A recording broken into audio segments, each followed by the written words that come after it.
আমাদের খোকন স্টাইরি চ্যানেলের সকল প্রকার পাঠ গল্প দেখতে আমাদের চ্যানেলটি সাবস্ক্রাইব করে পাশে থাকা বেল আইকনে ক্লিক করে অল নোটিফিকেশন অন করে দিন।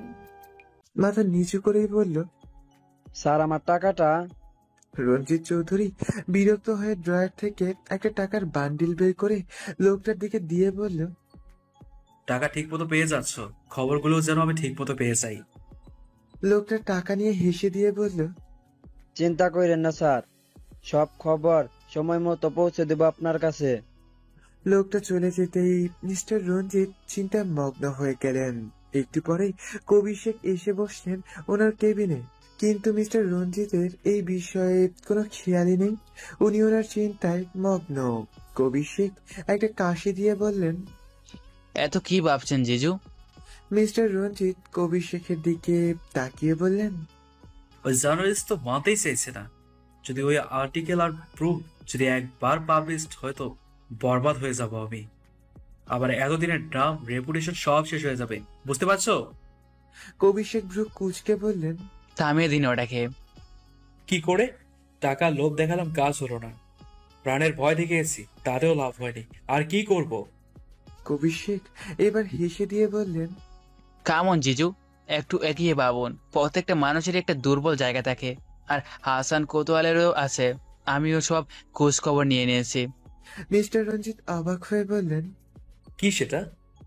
কবির শেখ বাঁকা হাসি দিয়ে বললেন, ওনার একমাত্র মেয়ে অনিমা কোতোয়াল এবার এইচএসসি দিয়ে ভার্সিটি অ্যাডমিশনের জন্য প্রিপারেশন নিচ্ছে। একে মেয়ে বয়সে 17 একটু ওপরে হবে, তো বুঝতে পারছেন। এটা শুনে কবির শেখের দিকে তাকিয়ে হেসে দিলেন মিস্টার রঞ্জিত চৌধুরী। অর্থাৎ উনি বুঝে গেছেন ওনাকে কি করতে হবে, আর সেই হাসি দেখে কবির শেখও হেসে দিলেন। রাতে হাসান কোতোয়াল বাড়িতে এসে ড্রয়িং রুমে ঢুকে সোফার দিকে তাকিয়ে নিজের অজান্তেই হেসে দিলেন, কারণ ওনার মেয়ে অনিমা এলোমেলো ভাবে সোফায় ঘুমিয়ে আছে, বুকের ওপর বই রাখা। উনি বুঝতেই পারছেন যে ওনার জন্য অপেক্ষা করতে করতে সোফায় শুয়েই বই পড়ছিল, আর পরে ওভাবেই ঘুমিয়ে পড়েছে। আস্তে করে বইটা সরিয়ে মেয়েটার কাছে বসে মাথায় হাত বুলাতে বুলাতে বললেন, মামনি ওঠো। অনিমা চোখ বুঝে ভ্রুকুচকে মোড়ামুড়ি দিল। হাসান কোতোয়াল আবারও ডাকলো। কয়েকবার ডাকার পর চোখ ডলে উঠে বসলো অনিমা। তাকিয়ে নিজের আব্বুকে দেখেই মিষ্টি একটা হাসি দিল। ওই হাসিটাই ওনার সব ক্লান্তি দূর করে দেওয়ার জন্য যথেষ্ট। উনি মেয়ের মাথায় হাত বুলিয়ে দিয়ে বলল, তোমাকে না বলেছে মামনি যে তুমি আমার জন্য রাতে অপেক্ষা করবে না, খেয়ে শুয়ে পড়বে? অনিমা একটা হাই তুলে ঘুম জড়ানো কণ্ঠে বলল, তুমি খাইয়ে না দিলে খেতে ইচ্ছে করে না তো। হাসান কোতোয়াল হালকা হেসে বললেন, কিন্তু আমি যখন থাকবো না তখন কি করবে? আমি তো আর সারা জীবন থাকবো না তোমাদের সাথে। অনিমার ঘুম নিমেষে উবে গেল। রেগে গিয়ে বলল, আব্বু তুমি সবসময় এরকম বলো। তুমি জানো আমার এসব শুনতে একদমই ভালো লাগে না। বলে সোফায় আরাম করে বসে মুখ ঘুরিয়ে রাখলো অনিমা। হাসান কোতোয়াল অনিমার পাশে বসে বললেন, আমার মামনি রাগ করেছে আমার উপর। অনিমা ঘুরে হাসান কোতোয়ালকে জড়িয়ে ধরে কাঁদো কাঁদো ভাবে বলল, তোমাকে ছাড়া আমি থাকতে পারবো না আব্বু। আম্মু তো আমাকে পৃথিবীতে আনার কাজ সেরেই আমাকে ফেলে চলে গেছে। তুমি যেও না প্লিজ। হাসান কোতোয়াল মনে কষ্ট পেলেও মুখে হাসি টেনে বললেন, পাগলি মেয়ে, সবাই কি সারা জীবন বেঁচে থাকে নাকি? আর তাছাড়াও বিয়ের পর তো আর আমার সাথে থাকতে পারবে না, তখন তো শ্বশুর বাড়ি থাকতে হবে। অনিমা হাসান কোতোয়ালকে ছেড়ে দিয়ে ভ্রু কুঁচকে বলল, বিয়ে? আমি কোনো বিয়ে টিয়ে করছি না। হাসান কোতোয়াল অবাক হয়ে বললেন, হে মা, এটা কেমন কথা? অনিমা মুখ ফুলিয়ে বলল, হ্যাঁ, আমি বিয়ে করব না, কারণ আমি তোমাকে ছেড়ে থাকতে পারবো না। হাসান কোতোয়াল চিন্তিতে মুখ করে বললেন, কিন্তু আমার তো অনেক দিনের শখ নিজের মেয়ের জামাই দেখার, সেই শখ পূরণ করবে না তুমি? অনিমা এটা শুনে দাঁত দিয়ে নখ কেটে কিছুক্ষণ ভাবলো, তারপর মুখে হাসি টেনে বলল, আইডিয়া, ঘর জামাই নিয়ে আসবে, তাহলে প্রবলেম সলভ। মেয়ের কথা শুনে বিষম খেলেন হাসান কোতোয়াল। শেষে কিনা ঘর জামাই, তবুও নিজেকে সামলে বললেন। ঘর জামাই? অনিমা হেসে বলল, হ্যাঁ, ঘর জামাই। যদি বিয়ে দিতে চাও তাহলে সেটাই করতে হবে, নইলে বিয়ে ক্যান্সেল। ব্যাস। হাসান কোতোয়াল হেসে বললেন। এরপর খাবার বেড়ে হাসান কোতোয়াল অনিমাকে খাইয়ে দিতে লাগলেন। খাওয়াতে খাওয়াতে উনি বললেন। খেয়ে চুপচাপ ঘুমিয়ে পড়বে, ওকে? অনিমা চিবোতে চিবোতে বলল, পড়া আছে তো আমার, আমার পড়তে হবে। এখন আর না, অনেক রাত হয়েছে, আবার কাল সকালে পড়ো। আরে আমাকে আমার PW সাবজেক্টটা পেতে হবে তো, যাতে তোমার মতো বেস্ট জার্নালিস্ট হতে পারি। অবশ্যই পারবে, বাট আগে সুস্থ থাকতে হবে, রাইট?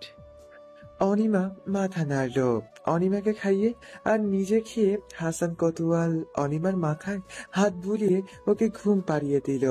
হঠাৎ করে ওনার ফোনে একটা কল এলো। ফোনটা নিয়ে ব্যালকনিতে গিয়ে রিসিভ করতেই ওপাশ থেকে রঞ্জিত চৌধুরী বলল, কেমন আছেন মিস্টার কোতোয়াল? হাসান কোতোয়াল গম্ভীর কণ্ঠে বললেন, কেন ফোন করেছেন? তো কি ঠিক করলেন? আর্টিকেলটা ছাপিবেনি? এবার মিস্টার রঞ্জিত বাঁকা হেসে বললেন, শুনলাম আপনার একটা মেয়ে আছে, 17 কি 18 বয়স। হাসান কোতোয়াল হালকা চমকে উঠলেন, তবু শক্ত গলায় বললেন, কি বলতে চাইছেন? মিস্টার রঞ্জিত হেসে বললেন, তেমন কিছু না, আজকাল দিনকাল তো এমনিতেই খুব খারাপ যাচ্ছে। এখন ধরুন, যদি রাস্তায় বেরোলে মেয়েটার সাথে উল্টো পাল্টা কিছু হয়ে যায়, তখন আপনারই খবরের ফ্রন্ট পেজে আপনারই মেয়ের খবর ছাপতে পারবেন তো? হ্যাঁ। হাসান কোতোয়াল এবার রেগে গিয়ে বললেন, মিস্টার চৌধুরী, ঝামেলাটা আপনার মধ্যে, আমার মেয়ে আপনার কিচ্ছু করেনি, তাই ওকে এর মধ্যে টানবেন না। সে তো আমিও আপনার কিছু করিনি, তাহলে আপনি কেন আমার পেছনে পড়েছেন? কারণ আপনাদের মতো কিটেরা এই দেশটাকে শেষ করে দিচ্ছে, আর তাই। হাসান কোতোয়ালকে বলতে না দিয়ে মিস্টার রঞ্জিত বললেন, আরে রাখুন মেয়ে আপনার জ্ঞানের কথা। যদি নিজের মেয়েকে বাঁচাতে চান, তো ওই প্রমাণগুলো আমাদের দিয়ে দিন, আর আর্টিকেলের কথা ভুলে যান। নয়তো জাস্ট এক রাতের জন্য যদি আমার ছেলেরা আপনার মেয়েকে তুলে নিয়ে আসে না, তাহলে পরের দিন সকালে ব্রেকিং নিউজ হয়ে যাবে আপনার মেয়ে। হাসান কোতোয়াল কঠোর গলায় বলল, এবার তো আর্টিকেল আমি অবশ্যই পাবলিশ করব, আর আমার মেয়েকে কিভাবে নিরাপদে রাখতে হয় সেটা আমি জানি।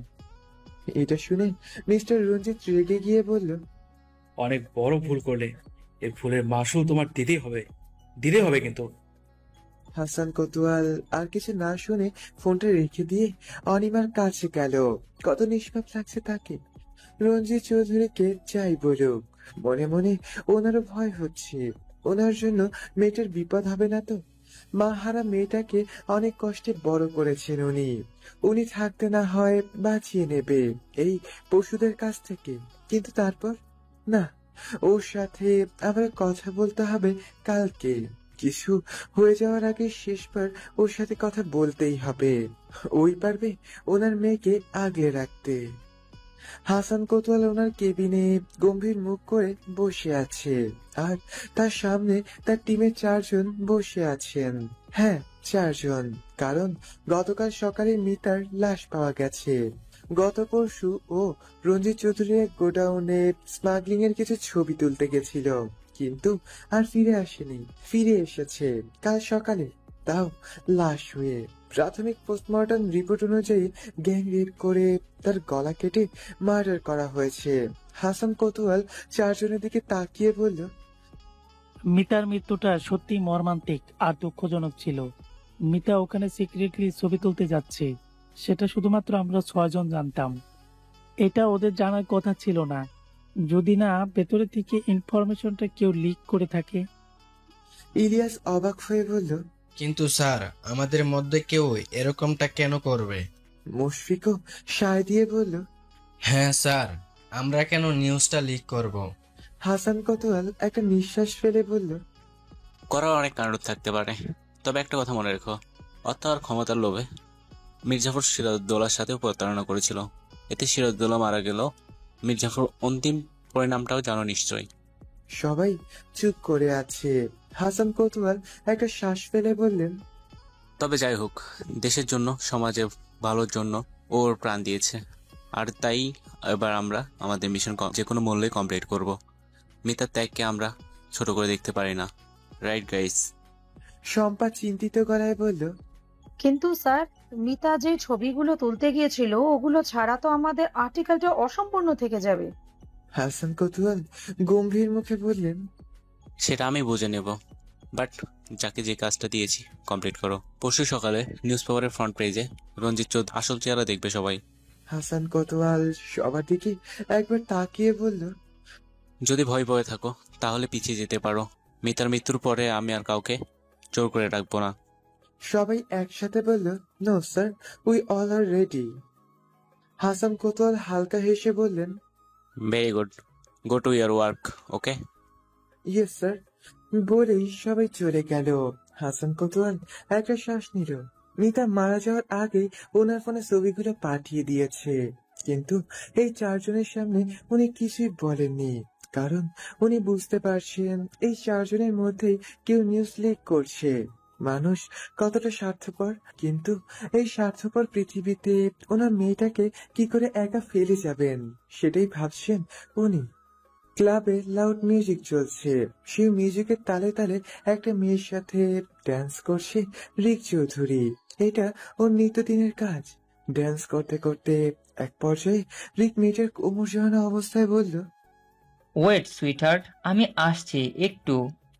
রিক মেয়েটার গেলে একটা কিস করে বাই বলে ছাড়িয়ে চলে গেল ওর বন্ধুদের কাছে। বন্ধুদের কাছে গিয়ে একটা হাসি দিয়ে হাই ফাইভ করলো একজনের সাথে। ওদের মধ্যে একজন বলল, তোরই লাগ ভাই, আমরা নিজে থেকে মেয়েদের কাছে গিয়ে লাইন পাই না, আর তুই ক্লাবে এসে দাঁড়ালেই মেয়েরা লাইন ধরানোর জায়গা পায় না। রিক বাঁকা হেসে ড্রিঙ্কের গ্লাসে ওয়াইন ঢালতে ঢালতে বলল, সবাই রিক চৌধুরী হয় না। বা পাশে দাঁড়িয়ে থাকা একজন বলল, তবে একদিন একটা মেয়ের কাছে গেলে দ্বিতীয়বার সেই মেয়ের ধারে বাড়িও যাস না, এটা কোন থিওরি? রিক গ্লাসে চুমুক দিয়ে বলল, এসব সস্তা জিনিস একদিনের ব্যবহারের যোগ্য। দেখিস না, স্কিনে ঘষা মারলে 1 সেন্টিমিটার পর্যন্ত মেকআপই পাবে, আর হাত বাড়ানোর আগেই চলে আসে ধরা দিতে। এরা সস্তা ছাড়া আর কি? Such a cheap girl. এদের নিয়ে আমি জাস্ট টাইম পাস করি, নাথিং এলস। ওর বন্ধু এবার হেসে দিয়ে বলল, আচ্ছা, তাহলে বিয়ের পর কি করবি? বিয়ের পর তো একটা মেয়ের সাথে সারা জীবন থাকতে হবে। রিক গ্লাসটা টেবিলে রেখে বলল, বিয়ে টিয়ে নিয়ে ভাবিনি, বাট যদি কখনো করি এসব সস্তা জিনিসকে করব না। ওদের মধ্যে একজন অবাক হয়ে বলল, এত হট হট দামি ড্রেস আপের মেয়েদের তো সস্তা মনে হয়। তো মামু, এক্সপেন্সিভ মেয়ের ডেফিনেশনটা বলবে একটু? রিক টেবিলে উঠে বসে আলসেমে ঝেড়ে বলল, যাকে দেখেই আমার চোখ আটকে যাবে। এসব মেকআপ সুন্দরী হবে না, ন্যাচারাল বিউটি থাকবে।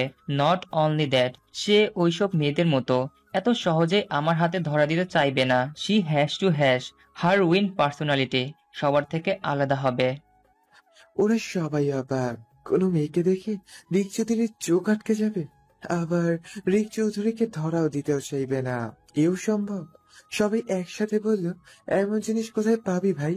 রিক হালকা হেসে গ্লাসে চুমুক দিয়ে বলল, কোথাও তো থাকা উচিত, কিন্তু হ্যাঁ, অ্যাটলাস তাকে আমার হাতের পুতুল হয়েই থাকতে হবে। তা না হলে রিক চৌধুরীর হিংস্রতার পরিচয় ও প্রতি মিনিটে মিনিটে পাবে। সবাই একে অপরের দিকে তাকিয়ে একটা দীর্ঘশ্বাস পেল। অর্থাৎ এবার আজব বস্তু। আরো নজরে যদি সত্যি ওরকম কোনো মেয়ে পড়ে যায়, তাহলে সেই মেয়ের কপালে দুঃখ আছে। কিন্তু আদৌ কি এমন মেয়ে আছে কোথাও? অনিমা অনাথ আশ্রমের বাচ্চাদের সাথে মজা করে খেলে যাচ্ছে। কোচিং ক্লাস শেষ করে এখানে বাচ্চাদের সাথে সময় কাটাতে এসেছে। খেলতে থাকা অবস্থায় ওকেও একটা বাচ্চা লাগছে। খেলার মাঝখানে হঠাৎ ওর কাঁধে কেউ হাত রাখলো।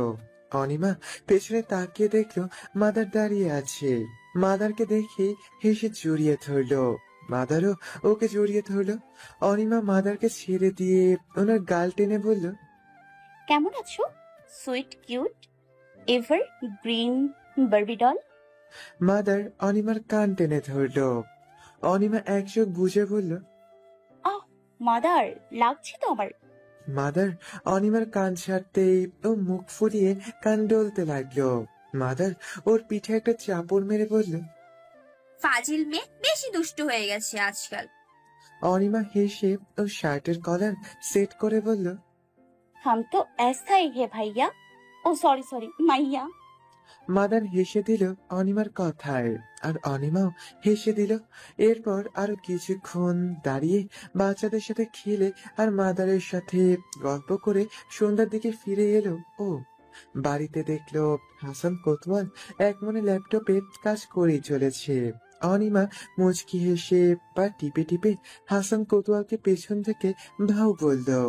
হাসান কোতওয়াল আগে দেখে নিয়েছেন অনিমাকে, তবুও মেয়েকে আনন্দ দিতে ভয় পাওয়ার ভান করে বলল, বাপরে মামনি, তুমি তো ভয় পাইয়ে দিয়েছো আমাকে। অনিমা হেসে দিয়ে সোফায় বসে বলল, আমি জানি তুমি একটু ভয় পাওনি। Search a for actor. Hasan Kotwal ল্যাপটপটা রেখে বলল, সেই অ্যাক্টিং এ যদি ভালো হতাম তো এতদিন শাহরুখ খানের হয়ে যেতাম। অনিমা একটু এক্সাইটেড হয়ে বলল, স্ট্রাকচার ইউ নো হোয়াট আব্বু, তুমি না সেই হ্যান্ডসাম আছো। ক্লিন সেভে কি কিউট লাগে তোমাকে। এই বয়সে অনেকেই পেট মোটা হয়ে যায়, কিন্তু তোমার হয়নি। নো রিঙ্কেলস, যদিও দুই একটা চুল পেকে গেছে, ওটা ব্যাপারটা। তুমি চাইলে তোমাকে আনম্যারিড মেয়েরাও রাজি হয়ে যাবে। হাসান কোতওয়াল হেসে দিয়ে বলল, তো কি বলো, বিয়ে করে ফেলি? অনিমা সোজা হয়ে বসে বলল, না বাবা থাক, নইলে আমার আম্মুর ভূত এসে তোমার ঘাড় মটকে দেবে। হাসান কোতওয়াল এবার শব্দ করে হেসে দিয়ে বললেন, যাও ফ্রেশ হয়ে আসো, আমি স্ন্যাক আর চা করছি। আমি করছি, তুমি বসো। না মা, তুমি ক্লান্ত হয়ে এসেছো, রেস্ট করো। অনিমা মুখ ফুলিয়ে বলল, সে তো তুমিও এসছো। হাসান কোতওয়াল হেসে মেয়েকে এক হাতে জড়িয়ে ধরে বললেন, আমি থাকতে আমার মেয়ে কেন কষ্ট করবে? অনিমা মুখ তুলে হাসান কোতওয়ালের দিকে তাকিয়ে বলল, একই কথা তো আমিও বলতে পারি। হাসান কোতওয়াল অনিমার নাক টেনে বলল, আমি বড় তাই। অনিমা উঠে দাঁড়িয়ে বলল, তোমার সাথে কথা পারবো না। বলে রুম থেকে চলে গেল ফ্রেশ হতে। হাসান কোতওয়ালও চলে গেলেন কিচেনে। রাতের বেলা হাসান কোতওয়াল সোফায় বসে কাজ করছেন। হঠাৎ তার ফোনটা বেজে উঠল। কলটা রিসিভ করতেই ওপাশ থেকে রঞ্জিত চৌধুরী বললেন, মিস্টার কোতওয়াল, আমি শেষবারের মতো আপনাকে বলছি, থেমে যান। হাসান কোতওয়াল বুঝতে পারলেন এটি রঞ্জিত চৌধুরী, তাই একটা শ্বাস ফেলে বললেন, আমি থেমে যাওয়ার মানুষ নই। যেটা একবার করব বলে ঠিক করি সেটা করেই ছাড়ি। মৃত্যু ছাড়া কোনোদিন আমাকে থামাতে পারবে না। মিস্টার রঞ্জিত রাগে গজগজ করে বললেন, ঠিক আছে, তাহলে মৃত্যুর জন্য তৈরি হয়ে যা। একটা কথা মনে রাখবেন, ওই আর্টিকেল আমি পাবলিশ হতে দেব না। হাসান কোতওয়াল শক্ত গলায় বললেন, আমি তৈরি আছি। প্রত্যেক মুহূর্ত, প্রত্যেক সেকেন্ড মৃত্যুর জন্য তৈরি আছি। আপনি যা করতে পারেন করুন। মিস্টার রঞ্জিত টেবিলে বাড়ি মেরে বলল, ভুল করছো হাসান, ভুল করছো। নিজে তো মরবে, নিজের মেয়ের জীবনটা শেষ করে দিবে তুমি। আমার রোজের শিকার কিন্তু তোমার মেয়েও হবে। হাসান কোতওয়ালের মনের ভেতর আশঙ্কা বাসা বাঁধলেও উনি নিজেকে শক্ত করে বলল, আমি আমার মেয়ের সুরক্ষার ব্যবস্থা করেই গেছি। দেখো হাসান, আমি চাই না তোমার কোনো ক্ষতি করতে। বাধ্য করো না আমায়, মরবে কিন্তু। হাসান কোতওয়াল মলিন হেসে বললেন, মরার জন্য তৈরি আছি আমি, কিন্তু পিছিয়ে যাব না। All the best. এটুকু বলেই ফোনটা কেটে দিয়ে একটা দীর্ঘশ্বাস ছাড়ল হাসান কোতওয়াল। পেছনে তাকিয়েই চমকে গেলেন উনি, কারণ অনিমা ছলছল চোখে তাকিয়ে আছে ওনার দিকে। উনি কিছু বলবেন তার আগে অনিমা দৌড়ে গিয়ে জড়িয়ে ধরল ওনাকে, ফুপিয়ে কাঁদতে লাগলো। হাসান কোতওয়াল অনিমার মাথায় হাত বুলিয়ে দিয়ে বলল, কাঁদছো কেন মামনি, কি হয়েছে? অনিমা নাক টেনে টেনে বলল, আব্বু তুমি প্লিজ কোনো আর্টিকেল করো না, প্লিজ। এসবের কোনো দরকার নেই, ওরা মেরে ফেলবে তোমাকে। আব্বু প্লিজ। হাসান কোতওয়াল অনিমাকে সোফায় বসিয়ে ওর পাশে বসে বললেন, মামনি, তুমি আমার মেয়ে হয়ে এ ধরনের কথা বলছো? অনিমা আবারও হাসান কোতওয়ালকে জড়িয়ে ধরে বলল, না আব্বু প্লিজ, ওরা খুব খারাপ। তোমার কিছু হয়ে গেলে আমি মরে যাব। হাসান কোতওয়াল ওনার মেয়ের মাথায় হাত বুলিয়ে দিয়ে বললেন, আমি যদি কাজটা না করি তাহলে সবাই তো তোমার বাবাকে কাওয়ার্ড বলবে, সেটা ভালো লাগবে? অনিমা কাঁদো কাঁদো গলায় বলল। কিন্তু অনিমাকে থামিয়ে দিয়ে হাসান কোতোয়াল বললেন, চুপ, আর কোনো কথা না, অনেক রাত হয়ে গেছে, আজ রুমে যেতে হবে না, আজ তুমি আমার সাথে ঘুমাবে, আজ আমি গল্প বলে ঘুম পাড়াবো তোমাকে। অনিমা হেসে বলল। আমি কি বাচ্চা নাকি? হাসান কোতোয়াল অনিমার মাথায় টোকা মেরে বলল, আমার কাছে তো 2 বাচ্চা, তোর মনে আছে ছোটবেলায় তোকে রাজকুমারের গল্প বলে ঘুম পাড়াতাম? মনে আছে তো, এক রাক্ষস রাজা আর রানীকে মেরে রাজকুমারীকে বন্দী করে রেখেছিল। ওই রাক্ষসটা রাজকুমারীকে প্রচুর অত্যাচার করত। একদিন এক শক্তিশালী রাজকুমার এসে সব দুষ্টু রাক্ষসগুলোকে মেরে রাজকুমারীকে বাঁচিয়ে নিয়েছিল। তাহলে চলো আজকেও শোনাবো। বলেই অনিমাকে নিয়ে গিয়ে একদম ছোটবেলার মতো করে গল্প বলে ঘুম পাড়িয়ে দিল। আজ অনিমাও যেন ফিরে গেছিল ওর ছোটবেলাতে। অনিমা পুরো ছোটবেলার মতোই নানা রকম প্রশ্ন করছে, আর হাসান কোতোয়াল ধৈর্য ধরে উত্তর দিচ্ছেন। মেয়ের আড়ালেই নিজের চোখের কোণের জলটা মুছে নিলেন উনি। এদিকে রঞ্জিত চৌধুরী ফোন রেখে কবির শেখের দিকে তাকিয়ে বললেন, কি করব এবার?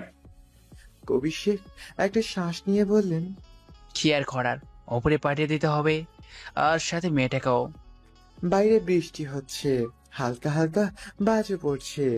অফিসের কাজ শেষ করে কার ড্রাইভ করে বাড়ি ফিরছেন হাসান কোতোয়াল। হঠাৎই ওনার সামনে দুটো সাদা গাড়ি এসে থামলো। উনি তাড়াতাড়ি ব্রেক করতেই গাড়ি থেকে কিছু লোক নেমে এলো। উনি খুব বুদ্ধিমান আর বিচক্ষণ লোক ছিলেন, তাই বুঝতে পারলেন এরা কারা আর কেন এসেছে। কিন্তু ওনার মাথায় এখন নিজের প্রাণের চিন্তা নেই, ওনার মেয়ের চিন্তা ঘুরছে। তাই উনি সাথে সাথে গাড়ি ঘুরিয়ে শর্টকাট পথে চলে গেলেন। ওই দুটো গাড়িও ওনার পেছনে পেছনে আসছে। উনি খুব দ্রুত ড্রাইভ করছে। ড্রাইভ করতে করতেই কাউকে একটা ফোন দিলেন উনি। ফোনটা রিসিভ করতে উনি বললেন, আমার হাতে বেশি সময় নেই, এটা হয়তো আমার তোমার বলা শেষ কথা। আমার মেয়েকে দেখে রেখো, ওকে পশুদের হাত থেকে বাঁচানোর দায়িত্ব তোমাকে দিয়ে গেলাম। আমার বিশ্বাস তুমি তোমার কথা রাখবে। ভালো থাকো। ওপাশ থেকে লোকটা উত্তেজিত হয়ে অনেক কথা বলছে, কিন্তু উনি ফোন কেটে আবার ড্রাইভিং এ মনোযোগ দিলেন। বাড়ি পৌঁছে উনি দৌড়ে ভিতরে ঢুকলেন। ঢুকে দেখলেন অনিমা সোফায় বসে পড়ছে। উনি তাড়াতাড়ি গিয়ে বললেন, মামনি তুমি পালাও এখান থেকে। অনিমা অবাক হয়ে দাঁড়িয়ে বলল, আপু কি হয়েছে? মিস্টার রঞ্জিত একটা কাগজ বের করে অনিমার হাতে দিয়ে বললেন, এটা রাখো, তোমার মামার বাড়িতে চলে যাও, তারপরে এই নাম্বারে যোগাযোগ করবে, আর লোকটি যা বলবে ঠিক তাই করবে। এখন যাও, পালাও। অনিমা ব্যাপারটা কিছু বুঝতে পেরে বলল, মানে কি বলছো তুমি এসব? আমি যাবো না তোমাকে একা রেখে। হাসান কোতোয়াল জানেন ওনার মেয়ে কতটা জেদি, তাই বললেন, মামনি ধরে নাও এটা তোমার কাছে আমার শেষ যাওয়া, যাও প্লিজ যাও। অনিমা কাঁদতে কাঁদতে বলল, আব্বু প্লিজ। কারো আওয়াজ পেয়ে হাসান কোতোয়াল বলল, ওরা চলে গেছে, তুমি পিছনে গেট দিয়ে যাও। কিন্তু আব্বু। মামনি যাও। অনিমার ইচ্ছে না থাকলেও বাধ্য হয়ে পেছনের গেট দিয়ে বেরিয়ে গেল।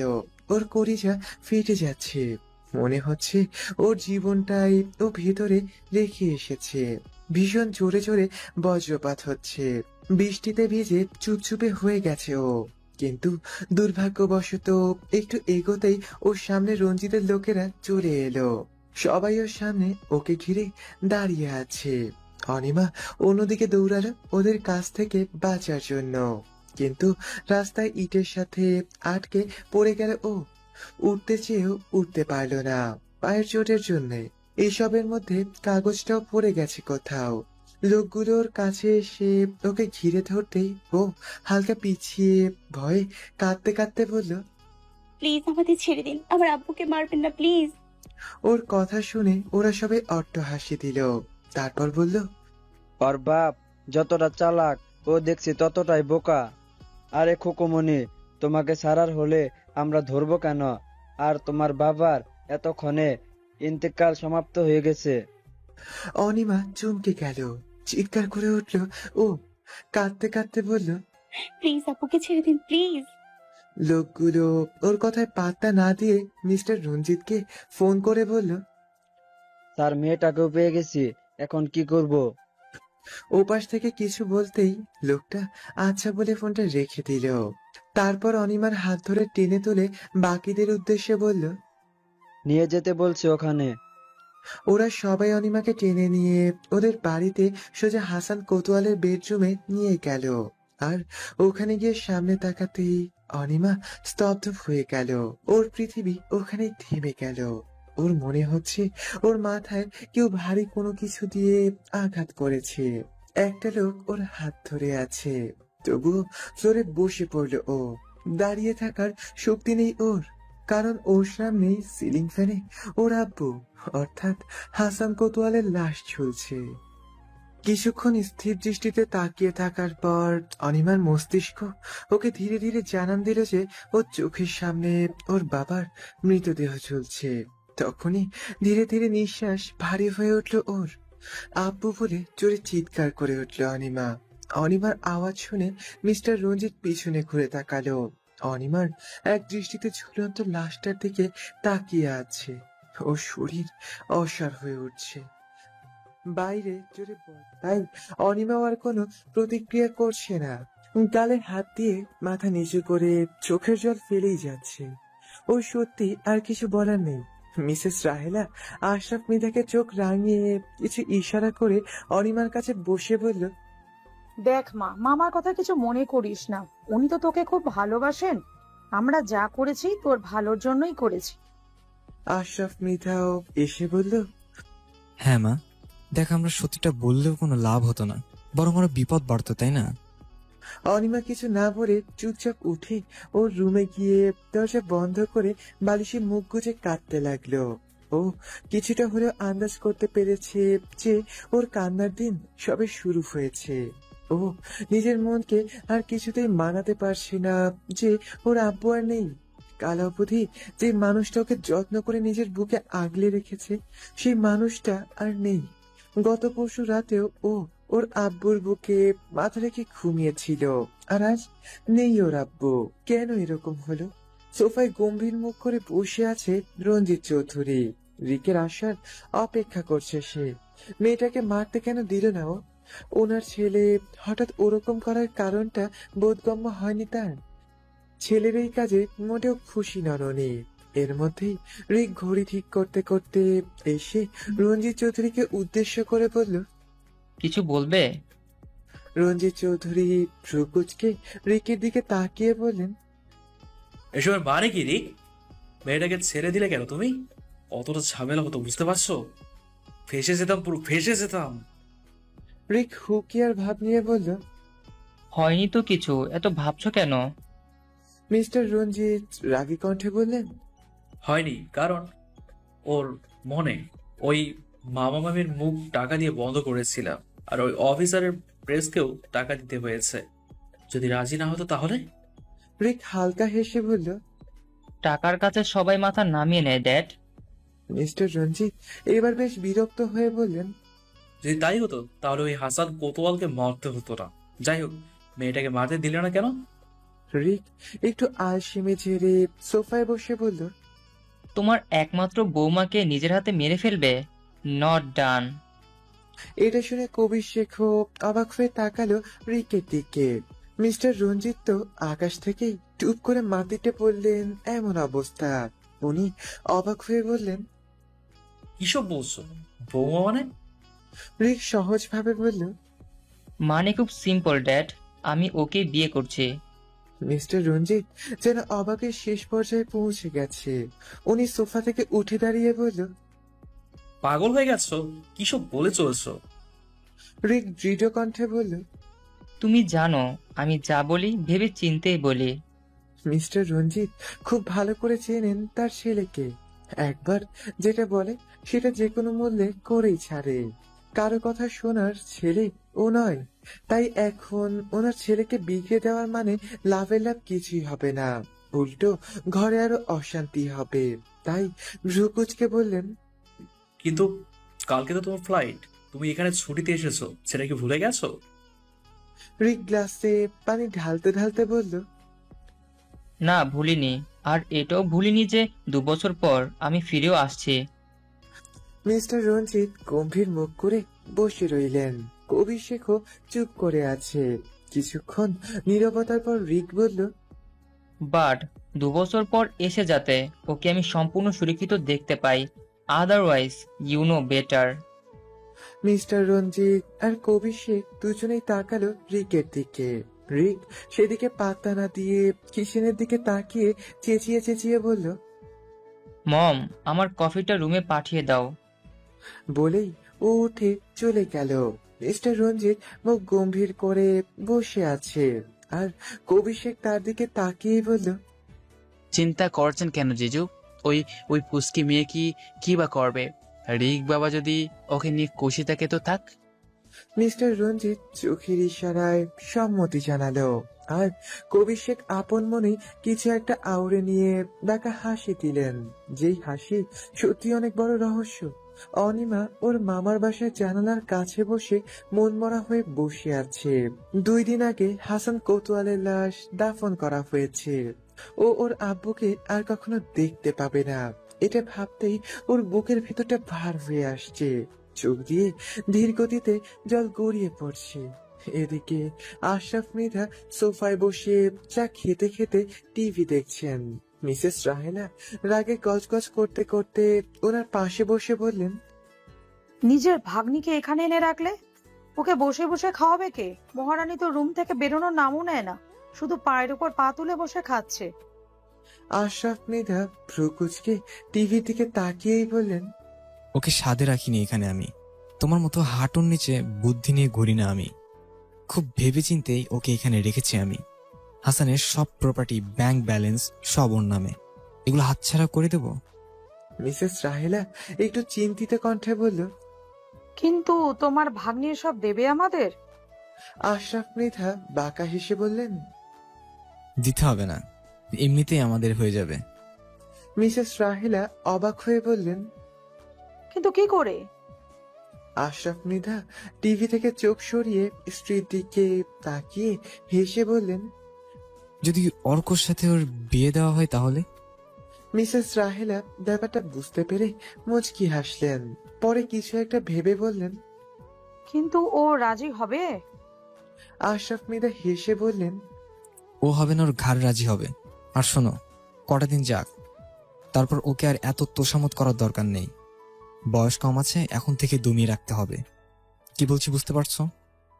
রাহেলা বেগম উঠে দাঁড়িয়ে বললেন, ও নিয়ে ভেবো না, ওকে কি করে টাইট দিয়ে রাখতে হয় সেটা খুব ভালো করে জানি আমি। এইটুকু বলেই উনি কিচেনে চলে গেলেন নিজের কাজে। এভাবে কয়েকটা দিন কেটে গেল। প্রথম কয়েকদিন কিছু না বললেও এরপর থেকেই ধীরে ধীরে অনিমার ওপর অত্যাচার করা শুরু করলেন ওনারা। একটা দুটো করে করে এক পর্যায়ে বাড়ির সব কাজ ওকে দিয়ে করানো শুরু করলো ওর রাহেলা বেগম। প্রথমে বকাবকি করলেও পরে গায়ে হাত তোলাও শুরু করলো। প্রথম 18 বছরের একটা মেয়ের যে শুদ্ধ বাবা হারা হয়েছে, এতগুলো মানসিক আঘাত পেয়েছে, তার পক্ষে নিজের হয়ে প্রতিবাদ করার মতো ক্ষমতা বা ইচ্ছা কোনোটাই ছিল না। আর কাজ করা নিয়ে ওর তেমন কোনো আপত্তিও ছিল না। ওর মতে ও ওর মামের কাজই তো করে দিচ্ছে, সমস্যা কি? কিন্তু কারণে অকারণেই ওর মামি ওর গায়ে হাত তুলতো আর মামা দেখেও না দেখার ভান করতো। আর তার চেয়েও বড় সমস্যা ছিল ওর মামাতো ভাই অর্ক। কারণ সুযোগ পেলেই ও অনিমার সাথে বাজে ব্যবহার করত, খারাপ ভাবে ছোঁয়ার চেষ্টা করত। প্রথমে চুপ থাকলেও এক পর্যায়ে বাধ্য হয়ে মামা মামের কাছে সবটা বলেছিল ও। কিন্তু তার উত্তরে ওর কপালে জুটেছিল চর আর নিজের চরিত্র নিয়ে বাজে কথা। সেদিনের পর আর কিচ্ছু বলেনি ও। ওর খারাপ লাগতো, কিন্তু কিছুই করার ছিল না ওর। রাতের অন্ধকারে বালিশে মুখ চেপে কাঁদা ছাড়া। একদিন অনিমা সকালে উঠে বই পড়ছিল। হঠাৎ ওর রুমে মামি এসে বলল, কি নবাবজাদি, এভাবে পায়ের উপর পা তুলে বসে থাকলে চলবে? কিছু কাজও তো করতে পারিস। ওর বাপও বলিহারি, নিজে মরে মেয়েটাকে আমাদের ঘাড়ে জুটিয়ে দিয়ে গেছে। অনিমা মাথা নিচু করে নিচু কণ্ঠে বলল, প্লিজ মামি, আব্বুকে নিয়ে কিছু বলো না। কি করতে হবে বলো, আমি করে দিচ্ছি। মিসেস রাহেলা বেগম এসে ওর হাত মুচড়ে ধরে বলল, আমার মুখে মুখে কথা বলিস? এত সাহস তোর? অনিমা চোখ খিচে বন্ধ করে আছে। ওর মামি ওর হাত ছাড়া দিয়ে বলল, যা অর্ককে কফি করে দিয়ে আয়।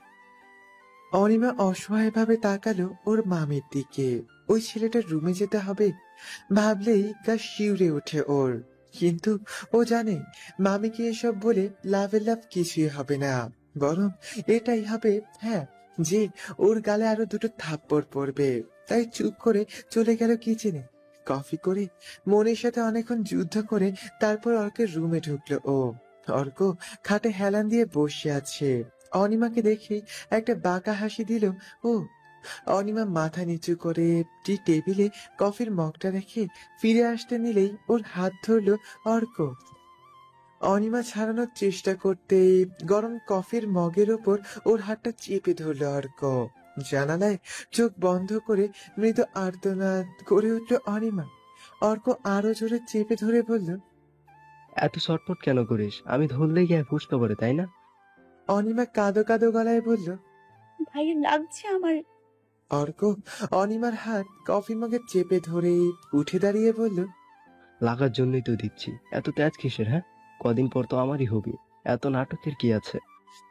এটুকু বলেই অপর হাত অনিমার কোমরে রাখতে যাবে, আর তার আগেই আশরাফ মিতা অর্ককে ডাকলো। বাবার ডাক শুনে অর্ক অনিমাকে ছেড়ে দিয়ে চলে গেল।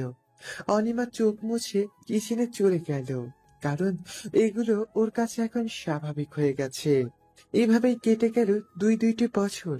এই 2 বছরে এগুলো সহ্য করে চলতে হয়েছে অনিমাকে। কথায় কথায় ওকে থাকা খাওয়ার খোটা দিত, অথচ হাসান কোতোয়ালের ইন্স্যুরেন্স অফিস থেকে, ব্যাংক থেকে প্রতি মাসে যা আসতো তাতে অনিমা কেন, ওই 3 জনের খাওয়া খরচ হয়ে যায়। এগুলো বুঝতে পারে অনিমা, কিন্তু কিছুই বলে না। যেমনই হোক, ওর তো দুনিয়াতেই মামা মামি আছে। এইখান থেকে চলে গেলে ও একা একটা মেয়ে হয়ে যাবে কোথায়? তবে পড়াশোনায় বাধা দেয়নি, কিংবা বলা যায় দিতে পারেনি। অনিমা নিজের স্কলারশিপের টাকা দিয়েই পড়তো, আর এর মধ্যে অর্কের সাথে ওর বিয়েও ঠিক করে ফেলেছে। না করার ক্ষমতা ছিল না ওর। এই 2 বছরে ও ভুলেই গেছে যে ওর নিজের জীবনে সিদ্ধান্ত ও নিতে পারে। গতকাল 2 বছর পর দেশে ফিরেছে রিক। আজ অনিমার কাছে যাবে বলে ঠিক করেছে। 2 বছর ছোটখাটো খবরাখবর রেখেছে অনিমার সম্পর্কে, কোন ইউনিভার্সিটিতে পড়ে, কোথায় আছে, সব। তবে ঘরের ভেতরের খবর তো ওর জানা নেই। ও কার ড্রাইভ করছে আর ভাবছে, 2 বছর ধরে অপেক্ষা করেছে আজকের দিনটার। আজ থেকে তুমি শুধুই আমার। You are only mine. এদিকে অনিমা ক্লাস শেষে সিঁড়ি দিয়ে নিচে নামবে, তখন হোঁচট খেয়ে পড়ে যেতে নিলেই পাশ দিয়ে যেতে থাকা একটা ছেলে ওর হাত ধরে ফেললো। অনিমা সোজা হয়ে দাঁড়াতেই ছেলেটা বলল, অনিমা মুচকি হেসে কিছু বলবে, তার আগেই কেউ একজন অনিমাকে হাত ধরে ঘুরিয়ে জোরে একটা থাপ্পড় মারলো। অনিমা গালে হাত দিয়ে সামনে তাকিয়ে অপরিচিত একজনকে দেখিয়ে রেগে বলল, আপনার সাহস কি করে হলো আমাকে? আর কিছু বলার আগেই আবারও চড় পড়লো ওর গালে। এবার ও সিঁড়ির ওপর থেকে পড়ে গেল। যেই ছেলেটা অনিমাকে ধরেছিল, কিছু লোক এসে ওই ছেলেটাকে ধরে নিয়ে গেল। অনিমা আহম্মকের মতন তাকিয়ে আছে, কিছুই মাথায় ঢুকছে না ওর যে ওর সাথে এসব কি হচ্ছে। ছেলেটা ওর সামনে বসে ওর গাল চেপে ধরে বলল, খুব শখ না ছেলেদের হাত ধরার? অনিমা গালে হাত দিয়ে অবাক হয়ে বলল, কে আপনি, আর আমার সাথে এরকম কেন করছেন? আর ওকে কোথায় নিয়ে গেল? রিক অনিমার হাত চেপে ধরে বলল, খুব দরদ উঠলে উঠছে ওর জন্য। হ্যাঁ, ওকে এটা বোঝাতে নিয়ে গেছি যে রিক চৌধুরী জিনিসে হাত দিলে তার কি পরিণাম হয়। এবার চলো, তোমাকে কিছু বোঝানোর আছে। বলেই টেনে নিয়ে যেতে লাগলো অনিমাকে। অনিমা কিছুই বুঝে উঠতে পারছে না যে কে এই রিক চৌধুরী, আর ওর সাথে বা এমন কেন করছে। রিক ওকে টেনে গাড়িতে তুলল, তারপর গাড়ি স্টার্ট করে সোজা ওকে ওর নিজের মামা বাড়িতে নিয়ে এলো। তারপর ওকে টেনে নামিয়ে ভেতরে নিয়ে গেল। অদ্ভুতভাবে ওর মামা মামি অর্ক কিছুই বলছে না, যেন তারা জানে যে এইটাই হওয়ার। অনিমাকে নিয়ে ওরই রুমে ধাক্কা দিয়ে ফেলে দিল রিক। তারপর বাইরে গিয়ে দরজা লক করে সোজা কিচেনে চলে গেল। অনিমা সমানে দরজা ধাক্কিয়ে মামা মামিকে ডাকছে, কিন্তু তারা সব শুনেও শুনছে না। রিক ওখান থেকে একটা চটা নিয়ে এসে গ্যাস অন করে ওটা পুড়িয়ে উত্তপ্ত করে ওটা নিয়ে আবার অনিমার রুমের দিকে গেল। আশরাফ, মৃধা, মিসেস রাহেলা, অর্ক সবাই নীরব দর্শকের ভূমিকা পালন করছে। রিক দরজা বন্ধ করে অনিমার দিকে তাকিয়ে দেখে অনিমা ফ্লোরে বসে কাঁদছে। একটু বেশি শকড হয়েছে মেয়েটা। রিকের হাতে ধোয়া ওঠা স্টিলের চটা দেখিয়ে অনিমা ভয় গুটিয়ে গেল। চিৎকার করে ওর মামা মামাকে ডাকতে লাগলো, কিন্তু ওনারা তো ওনারাই। রিক ওর সামনে হাঁটু ভেঙে বসে ওর হাত ধরে সামনে এনে দাঁতের দাঁত চেপে বলল, এই হাতটাই ধরেছিল ওই ছেলেটা, তাই না? অনিমা অসহায় ভাবে তাকিয়ে আছে রিকের দিকে। হঠাৎ কোথা থেকে এলো এই ছেলে, আর কেন ওর সাথে এমন করছে সেটাই বুঝে উঠতে পারছে না ও। হঠাৎ করেই ওর হাতের ওপর গরম চটাটা চেপে ধরল রিক। জোরে চিৎকার করে উঠল অনিমা। প্রায় মিনিট খানেকের মতো অনিমার হাতে চটাটা চেপে ধরে রেখে ওকে ছেড়ে দিল রিক। নিজের হাত ধরে ফুপিয়ে কাঁদতে লাগলো অনিমা।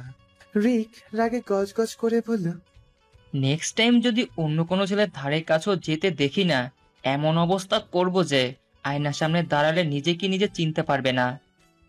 এইটুকু বলে ওখান থেকে চলে গেল রিক। অনিমা হাত ধরে বসে কাঁদতে লাগলো। আসলে রিক সকালে বাসাতে এসেছিল, কিন্তু অনিমাকে পায়নি। পরে ওর মামা মামির সাথে কথা বলে রিক, আর এটাও বুঝতে পারে যে ওনাদের অনিমার প্রপার্টি চাই। ও চাইলেই ওদের হুমকি দিয়ে এমনিতেই সব করতে পারত, কিন্তু ও ঝামেলা করতে চায় না। তাই ওনাদের বলেছে যে অনিমার সব প্রপার্টি ওনাদেরই থাকবে। শুধু তাই না, ও নিজেও প্রতি মাসে ওনাদের এক্সট্রা টাকা দেবে। কিন্তু তার পরিবর্তে অনিমাকে ওর চাই, মানে আজ থেকে অনিমা ওর। অনিমা এই বাড়িতেই থাকবে, কিন্তু অনিমার উপর সব ধরনের রাইট ওর থাকবে। আর অনিমার মামা মামিও টাকার লোভে পড়ে রাজি হয়ে যায়। এক কথায় অনিমাকে রিকের কাছে বিক্রি করে দেয়।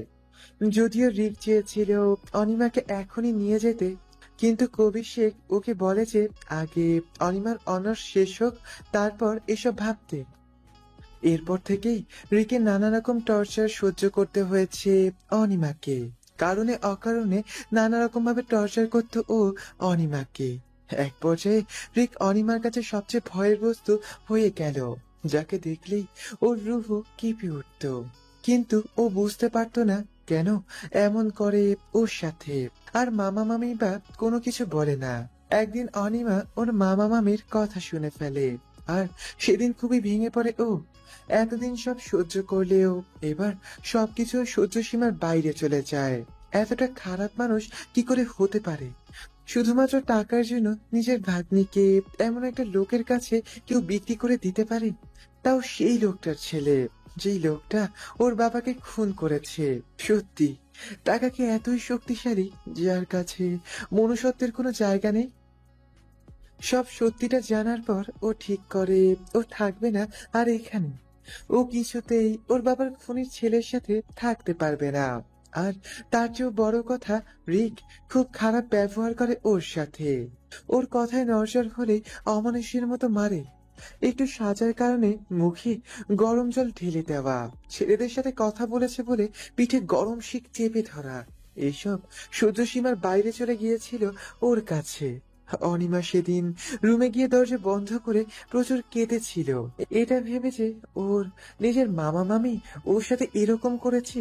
সেদিন রাতে সবাই ঘুমিয়ে পড়ার পরপরই ও বাড়ি থেকে পালিয়ে যেতে চেয়েছিল, কিন্তু ও জানতো না যে রিকের লোকেরা ওর উপর নজর রাখছিল। ও বেরিয়ে যেতেই ওই লোকেরা রিককে খবরটা দেয়। অনিমা রাস্তায় এক প্রকার দৌড়াচ্ছে, ও চায় না আর এই নরকে থাকতে। হঠাৎ ওর সামনে কালো একটা গাড়ি থামে। গাড়িটা দেখে ওর আত্মা শুকিয়ে যায়, কারণ গাড়িটা রিকের। রিক গাড়িটা থেকে নেমে ওর সামনে এসে দাঁড়ায়।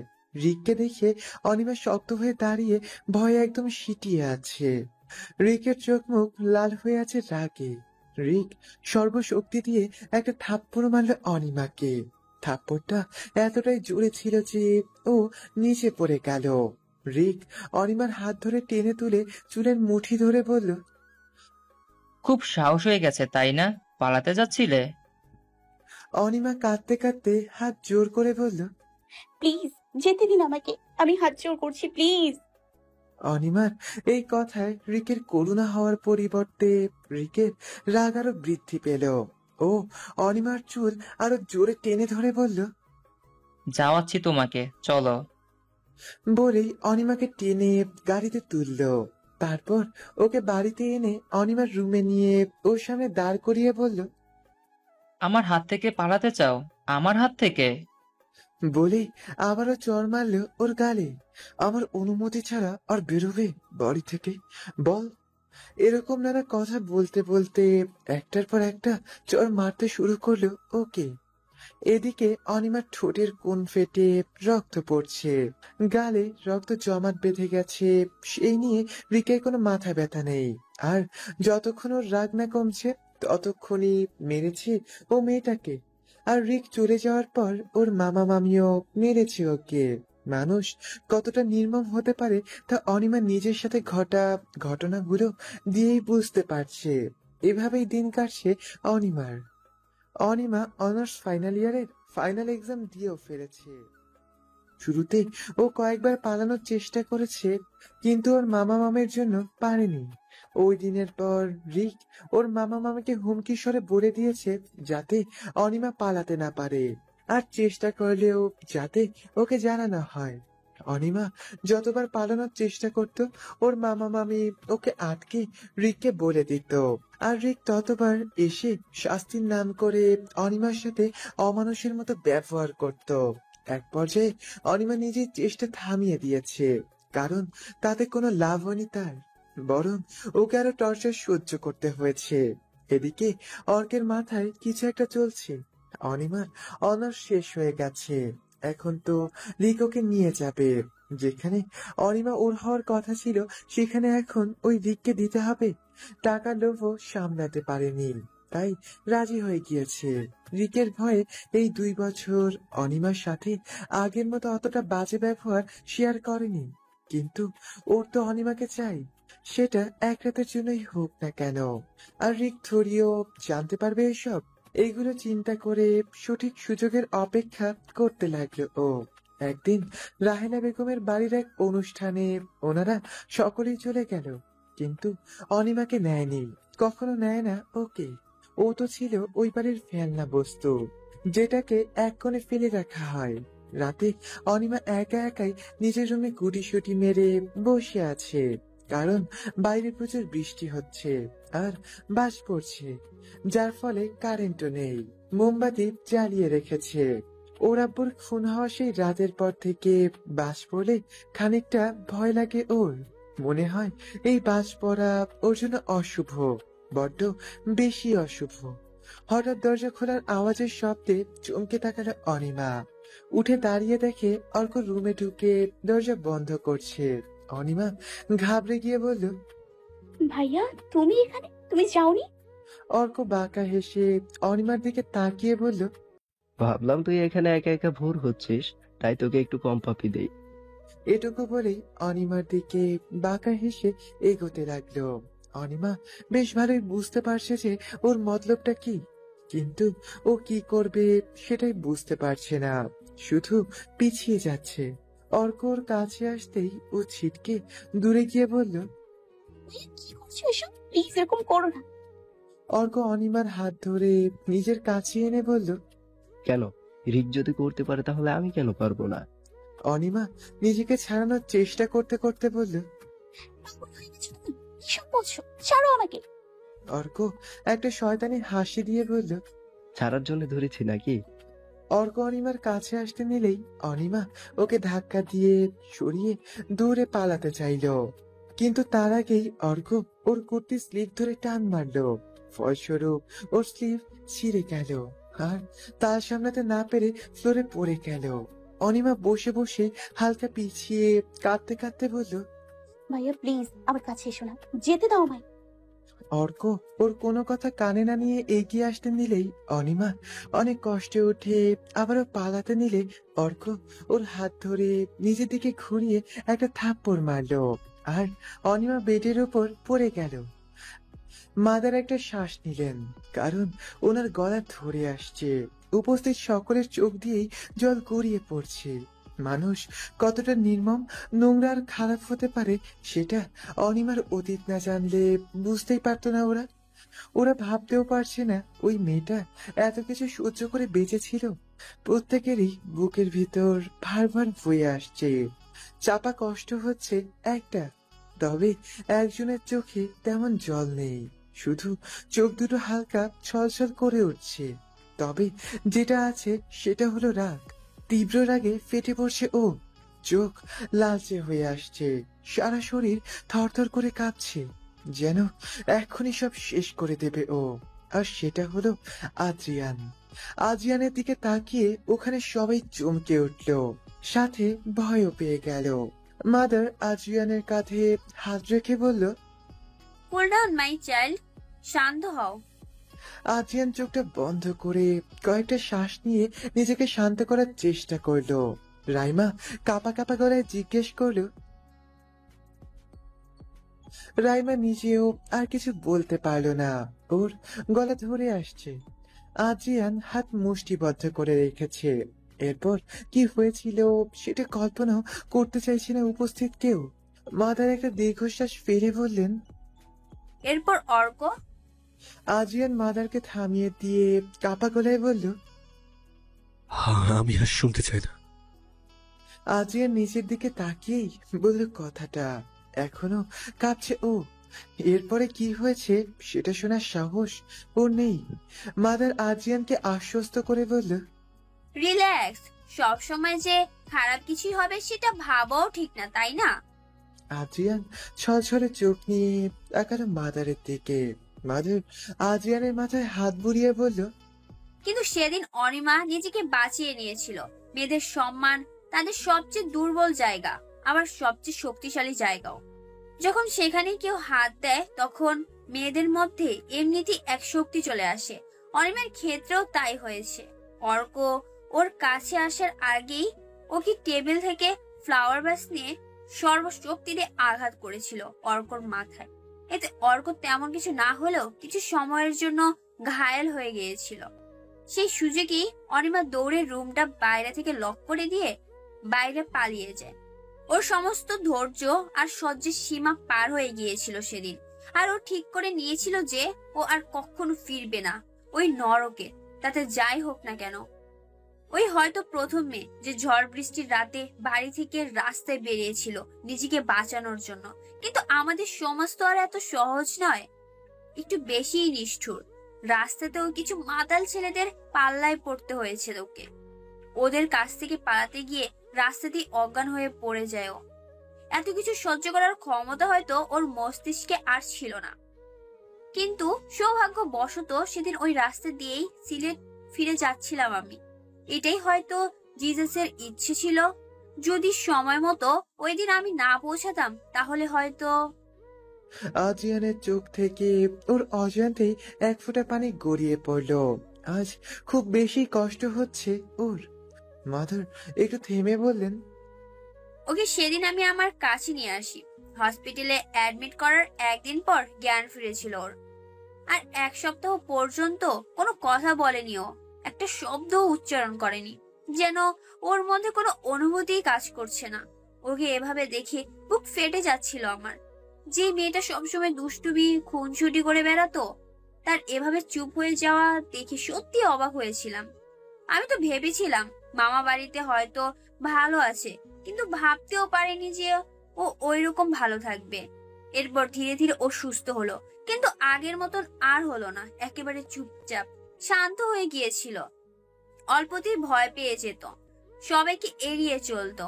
আর ওর সবচেয়ে বড় ভয় ছিল বজ্রপাত আর ঝড়। ওগুলো দেখলেই ও ভয়ে সিটিয়ে যেত। ওই সময় ওর মনে হতো ওর সাথে আবার এসব হবে। মাদার একটা দীর্ঘশ্বাস ফেলে সবার দিকে তাকালেন। সবার মুখে অন্ধকার আচ্ছন্ন। মাদার আবার বললেন, ওর সব সার্টিফিকেট আর বায়োডাটা গুলো জিডি করে তারপর ওকে ইউনিভার্সিটিতে ভর্তি করে দেই মাস্টার্স কমপ্লিট করার জন্য। ওখানেই তীব্র আর অর্মিতার সাথে আলাপ হয় ওর। এরপর এখান থেকে ওর স্টাডি কমপ্লিট করে জবে জয়েন করে। 3 জন একই সাথে ইন্টারভিউ দিয়েছিল আর 3 জনেরই হয়ে গেছে। আর জব পাওয়ার পর অনিমা আর আশ্রমে আসেনি। ওর মতে ও আমার ওপর বোঝা হয়ে দাঁড়িয়েছে। সত্যি বলতে আমারও কষ্ট হচ্ছিল, কিন্তু ও তো আমার মেয়ের মতো, সেই জন্য ওকে নিজেই আগলে রেখেছি। কিন্তু ও তো ওই ফ্ল্যাট ভাড়া নিয়ে ওখানে থাকতে শুরু করলো। কিন্তু একটা কথা বুঝলাম না, স্টুডেন্ট লাইফে ওকে খুঁজে না পাওয়ার কারণ আছে, কিন্তু জার্নালিস্ট হবার পর তো ওকে খুঁজে পেয়ে যাওয়ার কথা। যদি খুঁজে থাকো তো, না খুঁজলে পেতো না। কারণ এত এত জার্নালিস্টের মধ্যে কজনকে বা মন্ত্রী মিনিস্টার দেখে বা চেনে, কিন্তু না খোঁজার কারণ কি? হঠাৎ করেই বা কি কারণে পেয়ে গেল, সেটাই প্রশ্ন। আদ্রিয়ান ঠান্ডা গলায় বলল, কেউ হয়তো অনিমাকে না খুঁজে নিজের স্বার্থ খুঁজছিল। উপস্থিত কেউ ওর কথা বুঝলো না। কি চাইলো আদ্রিয়ান? মাদার অবাক হয়ে বললেন, মানে? আদ্রিয়ান হালকা হেসে বলল, কিছু না মাদার, থ্যাঙ্কস আ লট এইভাবে হেল্প করার জন্য। আমরা উঠছি তাহলে আজকে। আরে এখনই চলে যাবে? কিছু খেয়ে যাও। আদ্রিয়ান উঠে দাঁড়িয়ে বলল, না মাদার, মেয়েটা একা আছে অ্যাপার্টমেন্টে। যদিও রুমে খাবার দিয়ে এসেছি, কিন্তু যে হয়তো দেখবো কিছুই খায়নি। মাদার হেসে দিয়ে আদ্রিয়ানের মাথায় হাত বুলিয়ে বলল, আমি জানি না ওই ভয়ঙ্কর প্রাণীগুলোর সাথে লড়ার ক্ষমতা তোমাদের কতটুকু আছে, কিন্তু আমার কেন জানি না মনে হচ্ছে একমাত্র তুমিই পারবে অনিমাকে ওদের হাত থেকে বাঁচাতে। আদ্রিয়ান একটা শ্বাস ফেলে বলল, পারতে তো হবেই মাদার, কথা দিয়েছি তো। যাই হোক, আসছি। বলে আদ্রিয়ান বেরিয়ে গেল। আর মাদারকে বিদায় দিয়ে ওর পেছন পেছন বাকিরাও বেরিয়ে গেল। অনিমার অতীত সকলের মনেই একটা দাগ কেটে দিয়েছে আজকে। এসব ঘটনা যেন ওদের কল্পনারও ঊর্ধ্বে ছিল। তীব্র আর অরুমিতা অনেক কিছু আগে থেকে জানলেও আজ নতুন করে কষ্ট হচ্ছে ওদের। মাদার তো অবাক হয়ে তাকিয়ে আছে ওদের যাবার পথে। আদ্রিয়ান ছেলেটার কথায় এত রহস্য কেন? কেন জানি মনে হয় এমন অনেক কিছুই আছে যেটা সবার অজানা।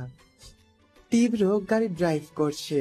ফ্রন্ট সিটে স্নেহা আর ব্যাক সিটে অরুমিতা বসে আছে। অরুমিতার মনটা ভার হয়ে আছে, কারণ অনিমার সাথে ঘটা ঘটনাগুলো মনে পড়ছে বারবার। আর আশিস আজকে ওকে পুরো অ্যাভয়েড করেছে। আশিসের ওই জ্বালাতনেই ও অভ্যস্ত হয়ে গেছে। এখন সেটা বন্ধ হয়ে যাওয়ার পর সবকিছু ওর কাছে ফাঁকা ফাঁকা লাগছে। অরুমিতাকে নামিয়ে দিয়ে তীব্র ওর গাড়ি সোজা ট্যাক্সি স্ট্যান্ডে নিয়ে থামালো। স্নেহা অবাক হয়ে কিছু জিজ্ঞেস করবে, তার আগে তীব্র বলল, এখান থেকে ট্যাক্সি ধরে বাড়ি চলে যাও।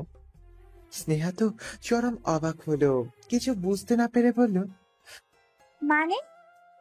তীব্র সামনের দিকে তাকিয়ে হু কেয়ার্স ভাব নিয়ে বলল, তোমাকে বাড়ি অবধি পৌঁছে দেবার মতো ফালতু টাইম নেই আমার কাছে, নিজে চলে যাও। স্নেহার চোখ এবার ছলছল করে উঠল। 1.5 বছর আগেও এই ছেলেটা ও একা কোথাও বেরোলে রাগ করত। এতটাই অপছন্দের হয়ে গেছে ও তীব্রর কাছে এখন। স্নেহা কেঁদে দিয়ে বলল, আমাকে তুমি আর একটু ভালোবাসো না তীব্র? তীব্রর রাগ আরো বেড়ে গেল এই প্রশ্নে। ওর ভালোবাসা কি এতটাই সস্তা নাকি যে 2 দিন পরই উড়ে যাবে? সবাইকে নিজের মতো ভাবে নাকি ও? তীব্র তাই রাগে গজগজ করে বলল, না, ভালোবাসি না, আর বাসার কোনো কারণও নেই। তীব্রর কথা স্নেহার বুকে গিয়ে লাগলো। কত সহজে বলে দিল কথাটা। তাই নিজেকে সামলে বলল, ঠিকই বলেছো, কোনো কারণ নেই, কিন্তু আমি বাসি, এখনো ভালোবাসি। আর সেই জন্যই ওই ছেলেকে রিকোয়েস্ট করে এঙ্গেজমেন্ট ভেঙে দিয়েছিলাম। তীব্র অবাক হয়ে তাকালো স্নেহার দিকে। স্নেহা চোখ মুছে বলল, আব্বুকে বললে আব্বু ঘরে আটকে রেখে দিত, তখন চেয়েও কিছু করতে পারতাম না, তাই বাধ্য হয়ে করেছিলাম এঙ্গেজমেন্ট। কিন্তু পরে ওই ছেলেকে বলে সেটা ভেঙেও দিয়েছি। কিন্তু এসব তোমাকে কেন বলছি? তুমি তো আমাকে আর ভালোই বাসো না। রাইট? এটুকু বলে স্নেহা গাড়ি থেকে নেমে দৌড়ে চলে গেল। তীব্র আটকাতে গিয়েও থেমে গেল। এখন নিজের উপরে রাগ হচ্ছে ওর। এতটা খারাপ ব্যবহার করাও ঠিক হয়নি, কিন্তু ওই বা কি করতো? স্নেহাকে অন্য কারোর সাথে যে ও সহ্য করতে পারে না, সেখানে এঙ্গেজমেন্টের কথা শুনে নিজেকে ঠিক কি করে রাখতো? আদ্রিয়ান কার ড্রাইভ করছে, চোখ মুখ সব লাল হয়ে আছে ওর। ওই সবগুলোকে জ্যান্ত জ্বালিয়ে মারতে ইচ্ছে করছে ওর, আর নিজের উপরেও বেশ রাগ হচ্ছে ওর। কেন আরো আগে খুঁজে পেল না অনিমাকে? মেয়েটাকে কি কি সহ্য করতে হয়েছে ভাবলেও ওর রক্ত গরম হয়ে আসছে। ইচ্ছে করছে সব ধ্বংস করে দিতে, সব। আর এখন সেদিন রাতে অনিমার অবস্থা, রিকের ফোন, অনিমার ভয় সব পরিষ্কার হচ্ছে ওর কাছে। এইসব চিন্তা করতে করতে ওর অ্যাপার্টমেন্টে ঢুকে ওর রুমের যেখানে অনিমাকে রেখেছে তার লক খুলে ভেতরে তাকিয়ে যা দেখলো তাতে অজিয়ানের বুকের ভেতর মোচড় দিয়ে উঠল। আদ্রিয়ান সারা রুমে চোখ বুলিয়ে দেখলো অনিমা নেই। ও তো দরজা বাইরে থেকে লক করে গিয়েছিল। তাহলে মেয়েটা গেল কোথায়? বেশ ভয় পেয়ে গেল ও। ওয়াশরুমের দিকে তাকিয়ে দেখলো দরজা খোলা আছে, তার মানে ওয়াশরুমেও যায়নি। তাহলে গেল কোথায়? আদ্রিয়ানের এবার কলিজাটা কেঁপে উঠতে শুরু করলো, সাথে ঘামও বেরোতে শুরু করলো। হাত দিয়ে নাকের ঘাম মুছে একটা শ্বাস নিয়ে এদিক ওদিক তাকিয়ে বেডে তাকিয়ে দেখলো বেডের চাদরটা নেই। সেটা দেখে ভ্রু কুঁচকে গেল আদ্রিয়ানের। হঠাৎ কিছু একটা ভেবে ও তাড়াহুড়ো করে বেলকনিতে চলে গেল, আর সেখানে গিয়ে যা দেখলো তাতে ও হাসবে না কাঁদবে সেটাই বুঝতে পারছে না। অনিমা বিছানার চাদরটা রেলিং এর সাথে বেঁধে মুখ ফুলিয়ে একবার নিচের দিকে দেখছে, আরেকবার চাদরটার দিকে। অনিমা পালাতে চাইছে, তাতে ওর রাগ হচ্ছে ঠিকই, কিন্তু পালানোর পদ্ধতিটা দেখে ওর বড্ড হাসিও পাচ্ছে। আদ্রিয়ান হাসিটা চেপে রাগটাকে প্রাধান্য দিয়ে মুখটা সিরিয়াস করে বলল, ওই চাদরে কিছুই হবে না। অনিমা চমকে পেছনে তাকালো। পেছনে তাকিয়ে দেখলো আদ্রিয়ান রাগি মুখ করে দাঁড়িয়ে আছে, কিন্তু অনিমা আদ্রিয়ানকে দেখে ভয় পাওয়ার বদলে কেঁদে দিল। অনিমাকে কাঁদতে দেখে আদ্রিয়ান অবাক হয়ে ওর কাছে এসে ওর বাহুতে হাত রেখে বলল, কি হয়েছে, কাঁদছো কেন? আমি কিছু বলবো না, ডোন্ট ক্রাই। অনিমা কিছু না বলে আদ্রিয়ানকে জড়িয়ে ধরে কাঁদতে লাগলো। আদ্রিয়ান অবাক হয়ে গেছে অনিমার এমন ব্যবহারে। ও কিছু বলবে তার আগে অনিমা বলল, এমন কেন আপনি? সকালে উঠে আপনাকে দেখতে না পেয়ে আমার কি অবস্থা হয়েছিল জানেন আপনি? ফোনটাও ফেলে দিয়েছেন। আমার কতটা টেনশন হচ্ছিল জানেন আপনি? অনিমার কথা শুনে আদ্রিয়ান অবাকের শেষ পর্যায়ে চলে গেল। হঠাৎ এরকম কথা কেন বলছে ও? তবে ওকে নিয়ে অনিমা চিন্তা করছে এটা ভেবেই এক অদ্ভুত ভালো লাগা কাজ করছে ওর মধ্যে। ও অনিমার মাথায় হাত বুলিয়ে বলল, আমি তো রোজই বেরোই, এত টেনশন করার কি আছে? অনিমারও শক্ত করে আদ্রিয়ানকে জড়িয়ে ধরে বলল, আপনি বুঝতে পারছেন না, আমি ভেবেছিলাম রিকা। এটুকু বলে থেমে গেল অনিমা। আদ্রিয়ান অনিমাকে সরিয়ে নিজের সামনে দাঁড় করিয়ে ভ্রু কুঁচকে বলল, কি ভেবেছিলে রিক? আমাকে কি? অনিমা নিজেকে সামলে ধাক্কা দিয়ে আদ্রিয়ানকে নিজে থেকে সরিয়ে দিয়ে বলল, কিছু না, যেতে দিন আমাকে। আদ্রিয়ান অনিমার কাছে গিয়ে ওকে কোলে তুলে নিয়ে বলল, আমি আগেও বলেছি আর এখনো বলছি, আমার হাত থেকে ছাড়ার পাওয়ার কথা